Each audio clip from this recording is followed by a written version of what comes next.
नीट पेपरफुटी प्रकरणी सीबीआयनं दाखल केलेल्या चार्जशीटवर आजपासून कोर्टात सुनावणी सुरू होण्याची शक्यता आहे। दिल्लीतील राऊज एव्हेन्यू इथल्या फास्ट ट्रॅक कोर्टात ही सुनावणी होईल। सीबीआयनं नीट पेपरफुटी प्रकरणी 13 आरोपींविरोधात चार्जशीट दाखल केली आहे। विशेष न्यायाधीश अजय गुप्ता यांच्या कोर्टात सर्व आरोपांवर युक्तिवाद होण्याची शक्यता आहे।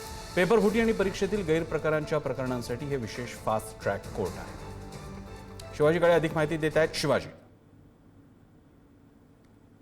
साधारण लोकसभेचं जर कामकाज आपण पाहिलं तर अवघे 18 तास कामकाज झालेलं आहे।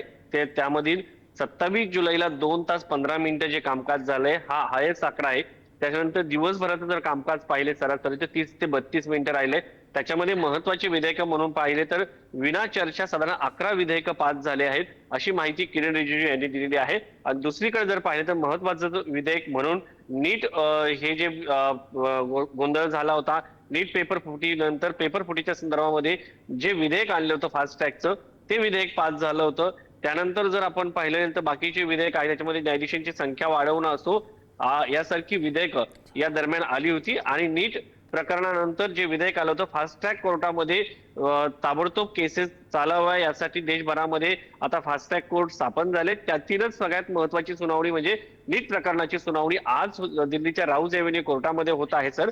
आणि यामध्ये जे चार्जशीट दाखल करण्यात आलं होतं आरोपपत्र 13 आरोपींच्या विरोधामध्ये त्याच्यावरती आज राऊज एव्हेन्यू न्यायालयामध्ये सुनावणी अपेक्षित आहे। या सुनावणी दरम्यान जे आरोप ठेवले आहेत त्याच्यामध्ये महाराष्ट्रातील सर्वाधिक आरोपी आहेत, त्यामुळे या आरोपींमध्ये आणि याचं कनेक्शन कशा पद्धतीने समोर येत आहे हे पाहणं महत्त्वाचं आहे। शिवाजी, तुम्ही आपल्यासोबत राज दरम्यान काँग्रेस प्रदेशाध्यक्ष हर्षवर्धन सपकाळ यांच्या उपस्थितीत काँग्रेस खासदारांची बैठक झाली, परंतु 16 पैकी केवळ 10 खासदारच बैठकीला उपस्थित राहिले। 6 खासदारांनी बैठकीला दांडी मारली। या बैठकीत खासदारांच्या मतदारसंघातील समस्या आणि नवनियुक्त जिल्हाध्यक्षांवर चर्चा झाली, पण खासदार प्रणिती शिंदेंवर मात्र सर्व खासदारांनी तीव्र नाराजी व्यक्त केली आहे। खासदारांमधील समन्वयाची जबाबदारी प्रणिती शिंदेंवर देण्यात आली आहे, मात्र खासदारांपर्यंत कुठलीच सूचना आणि माहिती व्यवस्थित पोहोचत नसल्याची तक्रार बैठकीत करण्यात आली।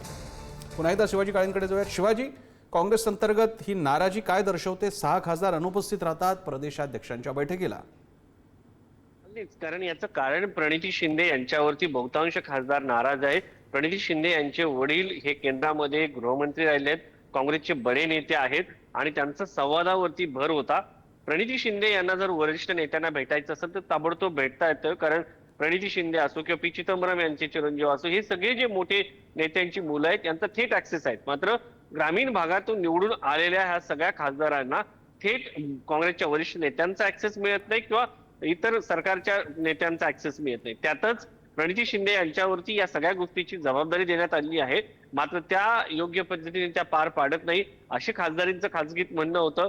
दुसरा मुद्दा म्हणजे त्या बैठकीमध्ये एक महत्वाचा मुद्दा आला, नव्यानं जे नवसृजन अभियान काँग्रेस राबवत आहे त्याच्यामध्ये जे जिल्हाध्यक्ष नियुक्त करण्यात आलेले आहेत त्याच्यावरून देखील अनेक खासदारांनी नाराजी व्यक्त केली।